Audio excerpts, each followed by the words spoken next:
Introducing Eric McNulty. I want to talk to you this morning about something called Artful Leadership. Now, the world, no matter how fast it... Eric McNulty delivers powerful, practical insights on leading in turbulent, complex times. He helps leaders build adaptive capacity, resilience, and high levels of trust in their organizations. And then finally, how do we build high-trust environments? Because the only way you can move quickly and stay on focus, stay on mission, is to have a high level of trust across all your stakeholders. It's a beautiful day in Boston. The sun is shining. Eric has spoken around the world to executive audiences and at major conferences. He's a Harvard-affiliated writer and the author and contributor to Strategy and Business, Harvard Business Review, and others. At 2:49 p.m., boom! An explosion rocks the air near the finish line. Smoke billows up. There are screams from runners and spectators. 12 seconds later, about 100 yards up the road, boom! It happens again. And that's when we saw the shift.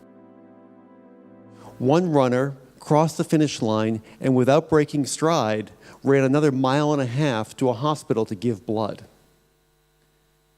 Information, decisions, and actions flowed. And at a time when you're looking to be able to lead with speed, you've got to have this flow that gives you the adaptive capacity. People know where they're going and what to do. Anticipation will beat reaction. You have to be thinking about what's coming next. And again, we saw that as plans went into place, but even people who had not been drilled in those plans became part of the system, sensed what was coming, and began to move to where they were needed and what they needed to do to make a difference.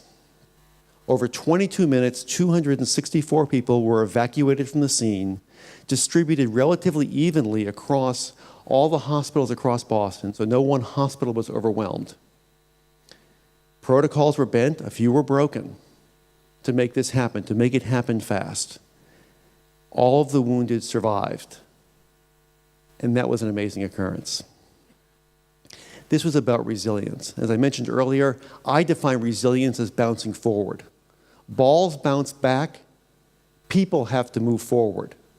Resilience is about seeing hope. It's about seeing your role in a positive future. His views on leadership are breakthrough, yet accessible to senior executives and aspiring leaders alike, and always tailored to the needs of his audience. Unity of purpose, the shared values, and the metrics of success. If you can create, as a leader, you can create clarity around those, you are 3/4 of the way to getting things done the way you want them done. And so this notion of artful leadership, adaptive capacity, resilience, and trust seems fairly straightforward, but it's a major leap from where we've been. Certainly the industrial age mindset of control, of hierarchies, of assuming that wisdom and customer knowledge and decision-making capacity are rare. That is one of the assumptions that underlies all these heavily control-based systems that we have inherited from the 20th century.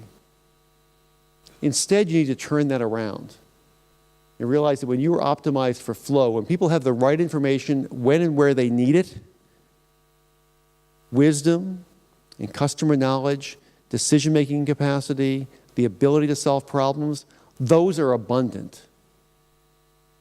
And when you start looking at this through the lens of abundance, you see so many more things you can get done, so many more things you can achieve.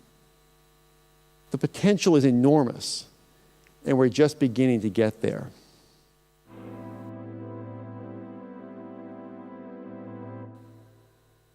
Why do you lead?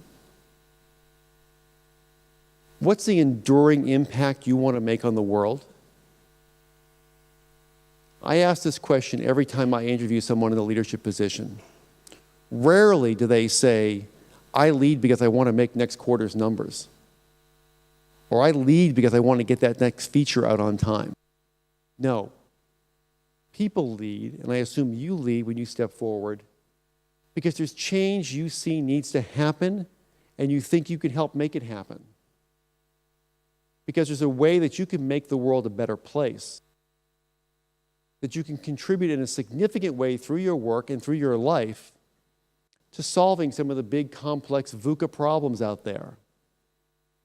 And it's only when you identify what that is, that why, beyond the what, that you'll be able to answer the second question, which is why should anyone follow you? People have lots of options, particularly talented people. They can go a lot of places. You'll be poaching people from each other. Smart, talented people have lots of places to go. But where do they want to go and where do they want to stay? They want to stay where they can make a difference, where they can be part of that forward motion, that larger mission to do something significant and lasting. The Elephant Wisdom Project. A portion of all Eric's speaking fees are donated to Big Life Foundation through his Elephant Wisdom Project.